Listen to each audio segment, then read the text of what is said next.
حضرت ابن الجوزی رحمۃ اللہ علیہ فرماتے ہیں کہ ایک درویش تھے، حضرت ابو ہاشم ان کا نام تھا۔ کہتے ہیں بڑی مجبوری تھی، مجھے کہیں جانا تھا تو کشتی نہیں مل رہی تھی۔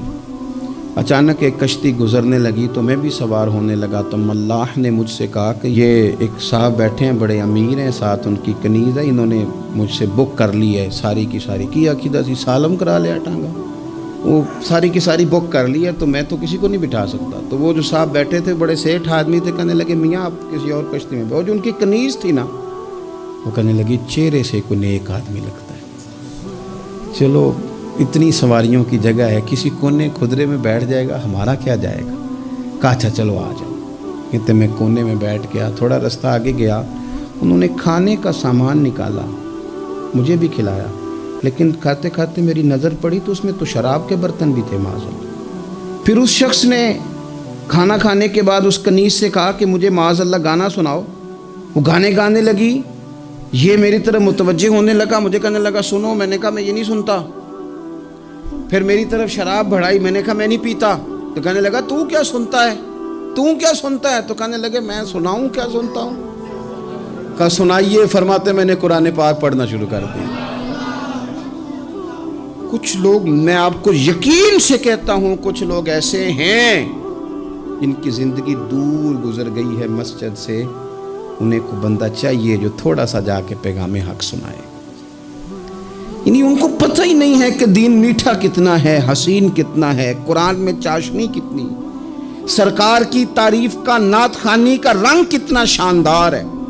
میرا یہ ماننا ہے کہ جسے رب رسول کے رنگوں کی خوشبو کا پتہ چل گیا نا، پھر دنیا کا کوئی اور رنگ اسے اپنی طرف مائل کر ہی نہیں سکتا، سوال ہی پیدا نہیں ہوتا۔ کچھ لوگوں نے سونگا نہیں ہے، آئے نہیں ہیں، قریب نہیں آئے۔ تو شیخ ابو ہاشم کہتے ہیں مجھے کہنے لگا سناؤ نا، امیر آدمی تھا، کبھی اس طرف گیا ہی نہیں تھا، ڈھیروں لوگ ہیں جو نہیں مسجد جاتے۔ الہاکم التکاثر حتی زرتم المقابر، اللہ فرماتے ہیں کہ تمہیں دولت کی ہرس نے اتنا عجیب الجھا دیا کہ قبروں تک پہنچ گئے تم۔ بہت سارے لوگ ہیں قبر میں چلے جاتے ہیں، مسجد میں نہیں آتے۔ تو کہتے ہیں میں نے اسے چند آیتیں سنائیں، اس کی تو کیفیت ہی بدل گئی۔ کہنے لگا مولانا زندگی بڑی گناہوں میں گزری ہے، اب توبہ کر لوں تو مالک معاف کر دے گا؟ کارنامے خطرناک ہیں، پیچھے رجسٹر کالا سیاہ، معافی ہو جائے گی۔ دولت بڑی تھی تو پھر ہم نے بھی شراب کباب شباب میں اڑا دی ساری، معاف کر دے گا؟ تو کہتے ہیں میں نے کہا ہو بندے کے آنے کی دیر ہے، اس کی رحمت تو فوراً ہی قبول کر لیتی ہے۔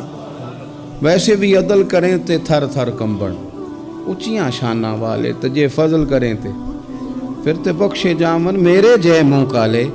کہتے اس نے اس کنیز کو آزاد کیا، دولت اللہ کی راہ میں خیرات کی، 40 سال میرے ساتھ رہا۔ پھر میں نے اس کی زبان سے سوائے خیر کے جملہ نہیں سنا، ایک کی بات کرتا تھا، کہتا تھا شیخ کاش آپ مجھے تھوڑا پہلے مل جاتے، زندگی سے یہ گلہ ہے کہ تو ذرا دیر سے ملا ہے، پہلے مل جاتے نا تو شاید میری زندگی کچھ اور دن بن جاتے، تھوڑی دیر اللہ والے کی صحبت۔ آپ فرماتے ہیں پھر وہ 40 سال کے بعد میرے سامنے انتقال ہوا، میں نے ہی دفن کیا، میں نے ہی قبر میں اتارا، جنازے کا اہتمام بھی میں نے ہی کیا۔ میرا یار تھا، دل لگ گیا تھا، پیار ہو گیا، میں پریشان رہتا۔ ایک دن خواب میں مل کے مجھے کہنے لگا فکر نہ کر، میں نے اپنے رب کو بڑا ہی مہربان پایا ہے، میں نے اسے بڑا کریم پایا ہے، معاف کرنے والا پایا ہے، درگزر کرنے والا پایا ہے، اس نے فضل فرما دیا، میرے گناہوں پر اس کے عفو و درگزر کا قلم چل گیا ہے، اور میرے حق میں جو فیصلہ آیا ہے وہ رحمت والا ہی آیا ہے، فضل والا ہی فیصلہ۔